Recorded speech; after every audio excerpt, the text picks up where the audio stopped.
Autossuficiente? Não, dependente. Pastor Gessel, faz favor, eu quero fazer uma dinâmica rápida com ele. Você vai olhar para a pessoa que está ao seu lado, porque muitas vezes a gente não sabe meio que interpretar pontos, né? Então, olha só, eu vou fazer uma pergunta e o senhor me responde, segundo a pontuação que nós temos aí. Não, estudou sim. Vamos lá. Faz aquela carinha do emoji aí para o seu irmão e faz assim: autossuficiente? Agora responda com firmeza, com afirmação, ponto de exclamação, afirmação. Não, dependente. Não, dependente. É isso aí. Obrigado, querido. Dependente. Dependente. Sou um autossuficiente ou um dependente? Eu tenho que ser um dependente. Amém? Eu quero te contar uma história rapidinho do que aconteceu com um amigo meu. Por isso que eu fiz essa dinâmicazinha falando sobre pontos que as pessoas não interpretam e recebem de forma errada a comunicação. Lá no meu trabalho um dia estava eu e mais 2 amigos conversando, e um falando sobre plano de carreira e tal, e ele falou: Rodrigo, a gente manda um e-mail para o RH e escreve um texto desse tamanho, pedindo um aumento, falando o que a gente faz e acontece, e sabe qual é a resposta? A resposta deles é assim: não, interrogação. Eu olhei e falei: não, negão, aí é exclamação. Aí ele: então, Mansur, faz o texto, e não sei o que e tal, e a resposta é N-A-O cedilha. Eu falei: não, cara, aí é tio, irmão, eu nem sei, e realmente ele não sabia interpretar os pontos. Por isso que às vezes a comunicação não chega, porque eu envio uma coisa e você recebe outra, né? Então, só um minuto.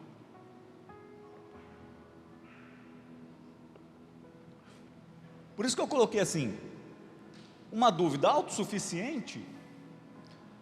A afirmativa: não, eu tenho que ser um dependente. E nós vamos falar sobre essas coisas essa noite. Lá no texto de João 16, versículo 33, diz assim, um texto conhecido nosso: eu lhes disse essas coisas para que em mim vocês tenham paz. Neste mundo vocês terão aflições, contudo, tenham ânimo, eu venci o mundo. Repita essa parte B para mim, junto comigo, vamos lá. Neste mundo vocês terão aflições, contudo, tenham ânimo, eu venci o mundo. Quem venceu o mundo? Amém, vocês estão informados. Eu não venci o mundo, Ele venceu o mundo. Amém? Quando se lê esse texto, da parte B para frente, e eu também já cometi muito esse erro, a gente fala assim: no mundo nós teremos aflições, mas se anime, Jesus venceu o mundo. E a gente quer completar o texto com uma coisa que não existe: você pode também, você vai vencer também. Isso dá uma sensação para a gente de autossuficiência, de autocontrole, como quem diz: Jesus venceu e eu venço também, porque eu posso vencer. Mas eu estudando sobre esse texto, queridos, eu descobri que nós só podemos vencer porque Ele venceu. Não é pela força do meu braço, não é porque eu posso fazer. E o mundo, ele quer isso mesmo, ele quer nos confundir. Ele quer que você acredite que você é capaz de tudo e não precisa de Jesus para nada. Que você tem o controle, das coisas. E, para falar a verdade, pessoas como eu, que são um pouco ansiosas, nós gostamos de ter o controle. Nós gostamos de controlar as situações. Quantos aqui de nós não nos pegamos? Quer ver um exemplo simples? Às vezes você vai ter uma conversa com alguém sobre um determinado assunto que você tem que resolver, e você fica na sua casa assim: eu vou falar assim, ele vai responder assim, aí eu falo assim. Sabe o que é isso? Querendo controlar a situação, querendo controlar a conversa. A minha esposa me relatou que na adolescência dela tinha uma vizinha que queria conversar com um menino para pedir ele para namorar. Ela fez um texto num caderno e foi lá ensaiar com a minha esposa, desse jeito que eu falei: eu vou falar com ele assim, Ele responde assim, eu respondo assim. Isso é autocontrole, isso é autossuficiência, isso é gente que não gosta de soltar a rédea das coisas, que, em outras palavras, sendo bem sincero, tem dificuldade de depender de Jesus.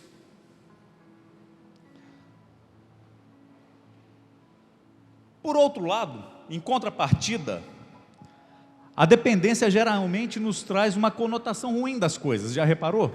Exemplo, vamos falar de um dependente químico, seja ele um alcoólatra, seja ele um usuário de drogas, seja ele uma pessoa que necessita de remédio controlado para sobreviver. A gente associa dependência com coisa ruim, com alcoolismo, com uso de drogas, e quem teve experiência com drogas, ou com remédios, ou com alcoolismo, ou teve que lidar com isso na família, sabe o quanto é desgastante.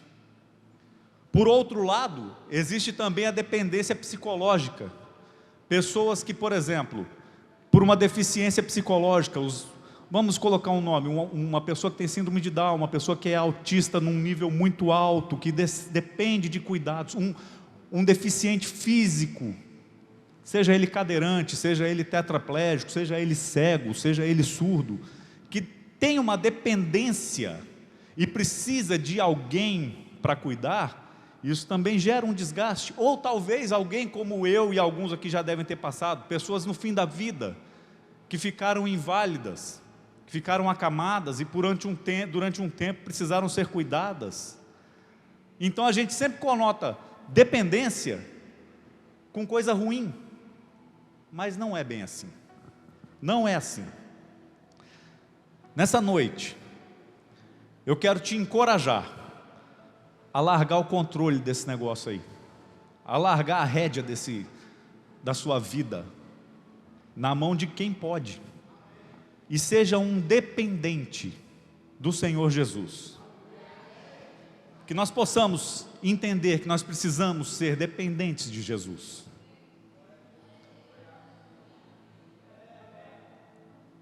E para isso, eu listei algumas coisas. Primeiro, por que eu tenho que ser um dependente de Jesus? Primeiro, é fácil, porque está na Bíblia, porque está lá na Bíblia. Está escrito assim, lá em Jeremias 17, verso 5 e 7. Assim diz o Senhor: maldito é o homem que confia nas suas próprias forças e na capacidade humana, afastando o seu coração do Senhor. Olha o que acontece com esse cara. Ele será como uma pequena árvore seca no meio do deserto. A sua vida será como o deserto de Judá, seco e salgado, uma terra onde ninguém é capaz de viver. A verdadeira felicidade passa muito longe dele. Agora olha o conselho. Mas o homem que confia no Senhor, que colocou no Senhor toda a sua esperança, esse sim é muito feliz. A sua vida é cheia de bênçãos.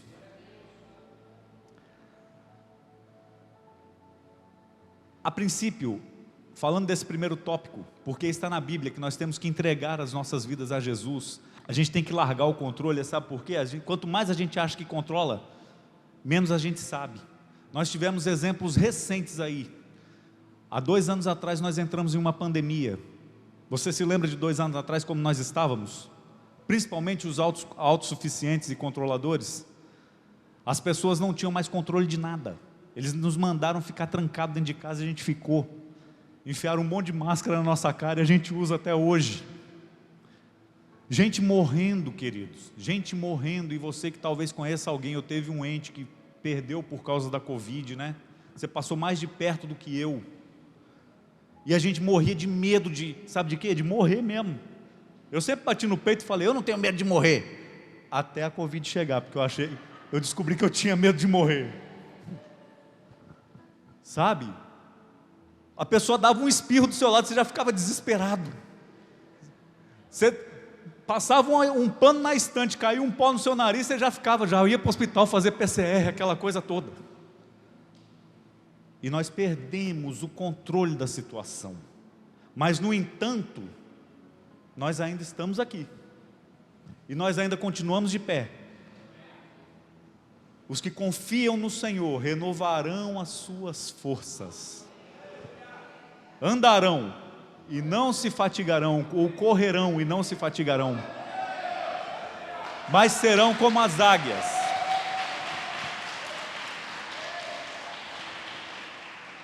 Serão como as águias, que quando estão cansadas, ao invés de baixar, ela voa mais alto e se renova. Há 2 meses atrás,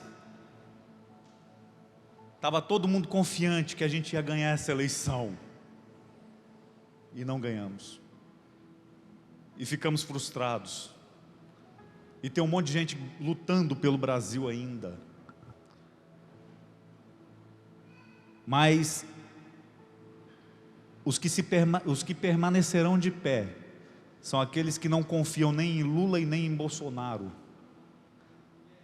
mas confiam naquele que venceu o mundo. Confiam no que venceu o mundo. Amém, queridos? Então, um conselho que eu te dou. A gente fala fácil, né? Eu até conversei com o pastor esses dias e eu não vi a pregação, mas ele fez uma pregação sobre autocontrole também. Ele trouxe um controle remoto. Nós falamos: Senhor, toma o controle da minha vida. E Deus falou nos mesmos dias, eu não vi a pregação, mas Deus falou nos mesmos dias: eu tenho que entregar o controle da minha vida ao Senhor. E muitas vezes eu oro falando: Senhor, toma o controle da minha vida. Mas quando eu enfio a mão no bolso, as pilhas do controle estão dentro do meu bolso. Ou seja, eu dei um controle falso para o Senhor da minha vida, porque se Ele apertar os botões não vai acontecer nada, porque as pilhas que energizam esse controle ainda continuam comigo, e eu seguro essas pilhas e falo: não, Ele manda eu ir para lá, eu falo assim: não, mas a pilha está mandando eu ir para cá. A gente não larga. Você quer outro exemplo? O segundo exemplo que eu tenho para te dar, e esse aqui eu gosto muito, eu já falei várias vezes sobre ele, mas eu não me canso de falar desse texto, eu gosto muito dele. Caverna de Adulão. 1 Samuel 22 diz assim: Davi fugiu da cidade de Gate e foi para a caverna de Adulão. Quando seus irmãos e a família de seu pai souberam disso, foram para lá encontrá-lo. Também juntaram-se a ele todos os que estavam, vamos lá comigo, em dificuldades. Em dificuldades. Amém. Os endividados e os descontentes. Amém. E ele se tornou o líder deles, e havia cerca de 400 homens com ele. Olha a situação de Davi, querido. Talvez você esteja passando por isso, porque talvez você esteja vendo eu falar dessas coisas aqui e pensando aí com você: não sabe de nada, não sabe o que eu tenho passado na minha vida, não sabe o que está acontecendo comigo, não sabe quais são as minhas dificuldades, não sabe o meu problema, o problema que eu enfrento dentro da minha casa, o problema que eu estou enfrentando no meu trabalho, o problema que eu estou enfrentando com a minha saúde. Talvez você esteja olhando para mim assim. Agora olha olha como Davi estava. Davi já estava fugindo de Saul, seu sogro, porque queria matá-lo. E aí ele teve uma ideia, ele falou: eu vou para Gate, é a terra dos filisteus. Chegando lá em Gate, o pessoal de Gate, os filisteus, começaram a olhar para Davi e falar assim: vem cá, não foi esse aí que matou Golias? Não foi esse aí que cantaram Saul matou milhares e ele matou 10 milhares? E Davi começou a perceber que eles estavam tramando para tirar a vida dele. A Bíblia diz que ele começou a andar na rua, se fingindo de louco, babando em cima da barba, e os homens olhavam para ele e falavam: coitado, ele ficou doido. Você já ouviu esse ditado? Se fazer de louco para sobreviver? Tiraram daí, ó.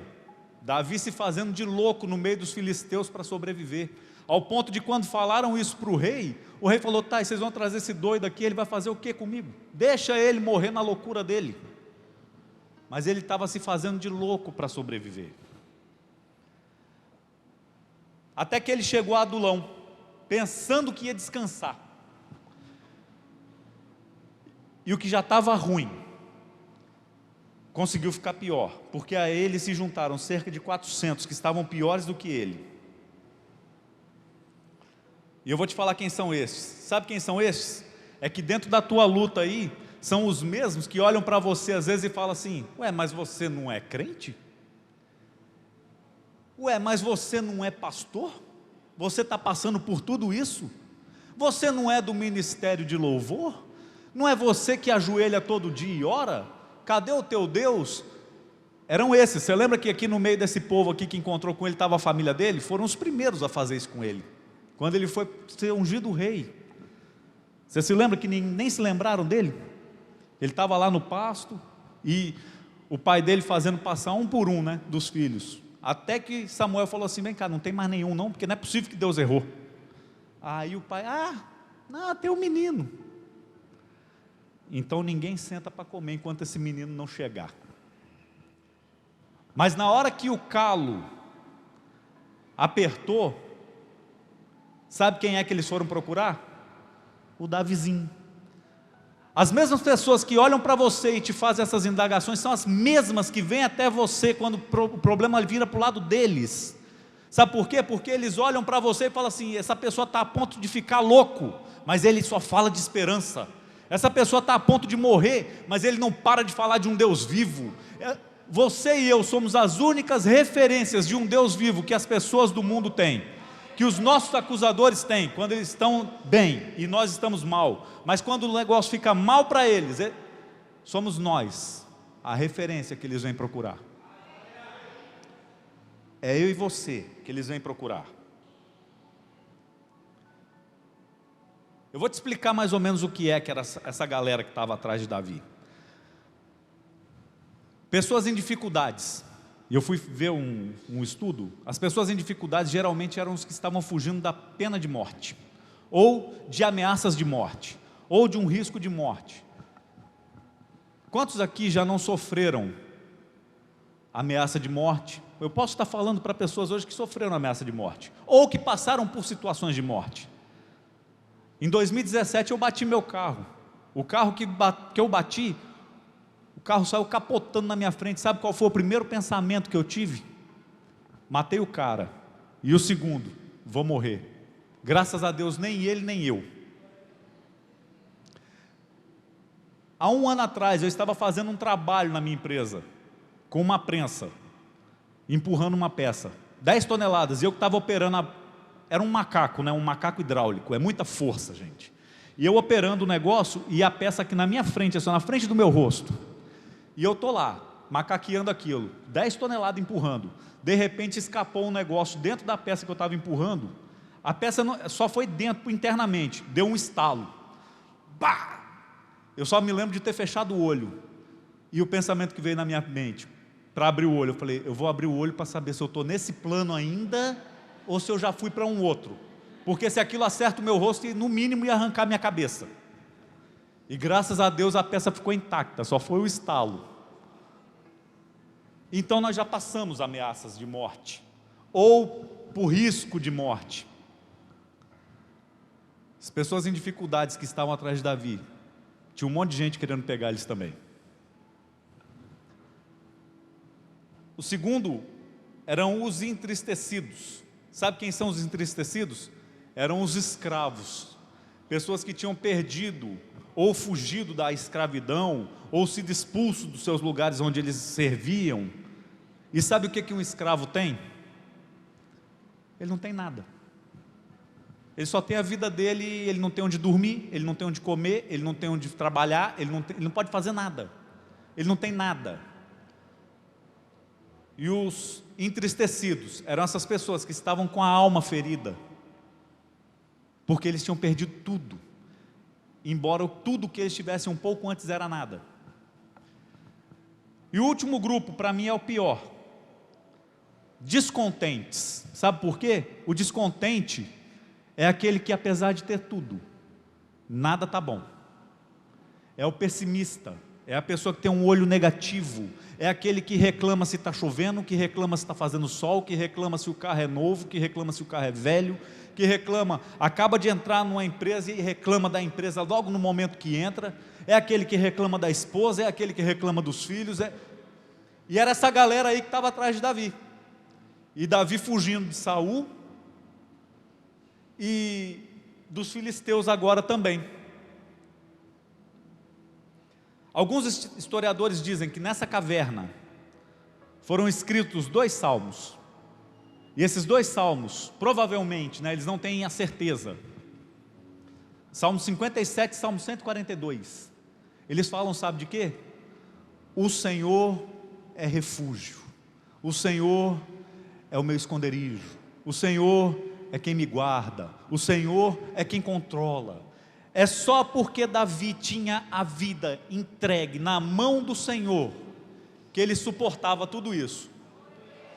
E a Bíblia diz, nós acabamos de ler, e ele se fez líder deles. E mais à frente, se você continuar lendo a história, você vai ver a Bíblia falando assim, dos 400 que andaram com Davi, cerca de 30 eram chamados valentes de Davi, e dos 30, 3 eram os mais valentes.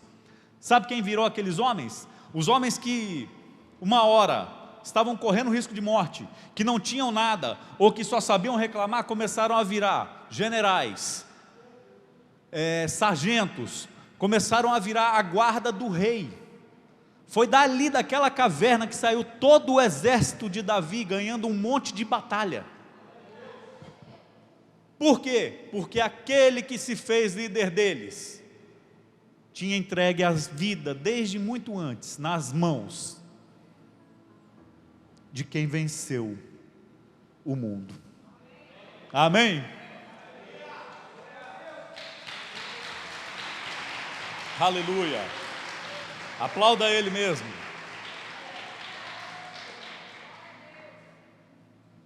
Quero te falar uma coisa, querido. Somente Jesus venceu o mundo.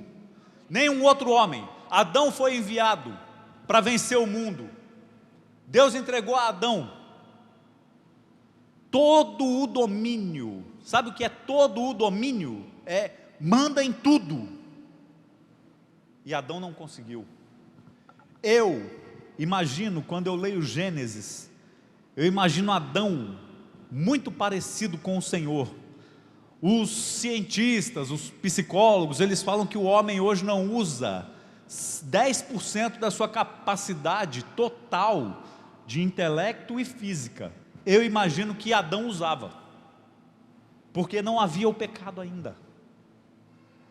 Eu imagino que quando Adão ia ter com o Senhor na viração do dia, o resto da criação ficava olhando e meio que confundindo, sabe? Isso na minha mente viajante, né?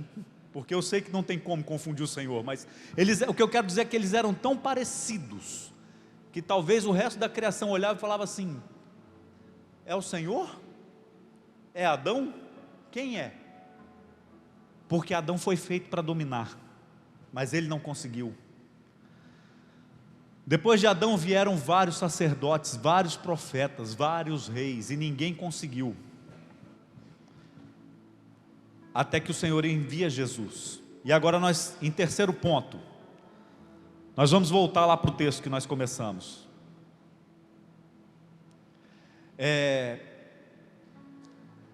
Jesus foi enviado para fazer aquilo que nenhum outro homem conseguiu, para viver uma vida no controle de Deus, para viver uma vida longe do pecado, para viver uma vida dominando no mundo e mostrando para as pessoas que dominar não é ter riqueza, dominando com simplicidade e implantar o reino de Deus aqui na terra. Por isso é que nós devemos depender de Jesus. Depender de Jesus. Eu queria falar com o Ministério de Louvor, que se eles quiserem vir subindo, pode vir subindo.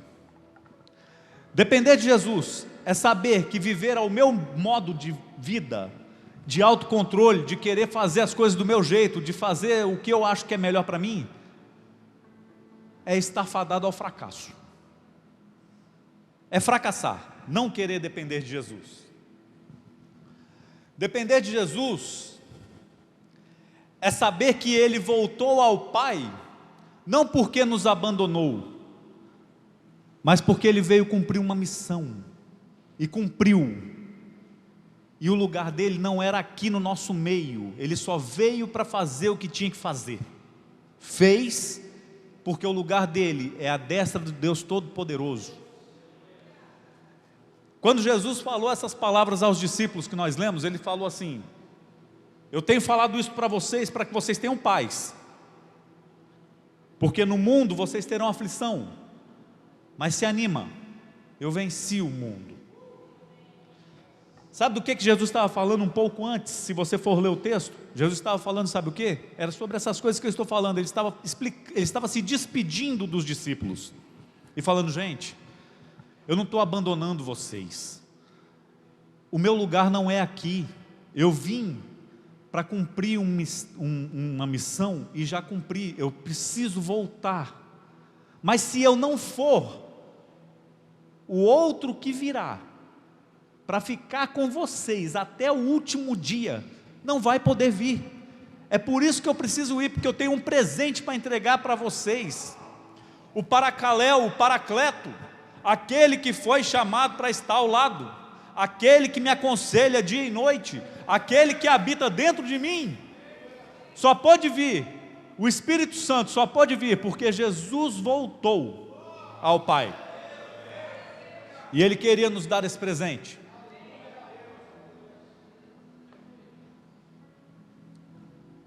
Significa também dizer, sabe o quê? Que tudo, e tudo significa tudo, Ele venceu na cruz por nós. Nos momentos de maior aflição da minha vida, sabe como que eu faço a oração? A minha oração, geralmente eu ajoelho no canto onde eu tiver que ajoelhar para fazer a minha oração, e eu me transporto lá para a cruz, e fico olhando um homem pendurado no madeiro, imaginando um homem pendurado no madeiro e falando com Deus: Senhor, eu só estou aqui porque esse homem morreu. Sabe onde que eu gosto de me colocar quando eu tenho essa imagem? Você lembra que no final lá um romano deu um golpe de lança em Jesus, e a Bíblia diz que verteu o quê? Água e sangue. Eu me coloco debaixo dessa cachoeira de água e sangue e falo: Senhor, por causa desse furo de lança, me lava nessa água e nesse sangue, e é ali onde eu consigo obter as minhas vitórias. É saber que Jesus nos garantiu todas essas coisas por causa do sacrifício dele. Quantos aqui já tiveram que usar uma coisa chamada avalista? Talvez para alugar uma casa. Avalista é alguém que dá o nome se você não puder cumprir a dívida, correto? No texto que nós lemos, acima, Jesus fala assim: vocês ainda não pediram nada no meu nome, mas chegará o dia que vocês pedirão, e quem pedir com fé, receberá. E nem é porque vocês estão pedindo no meu nome, não sou eu que vou fazer, é porque quando Deus olhar para o mundo e ver vocês pedindo no meu nome, Ele vai olhar para você e falar: esse aí ama o meu filho, e o meu ele reconhece o sacrifício do meu filho, e ele está precisando, por isso que eu vou dar. Ele falou: eu não vou nem precisar interceder por vocês, porque quando Deus olhar, vocês falando o meu nome, vocês receberão, aqueles que pedirem com fé.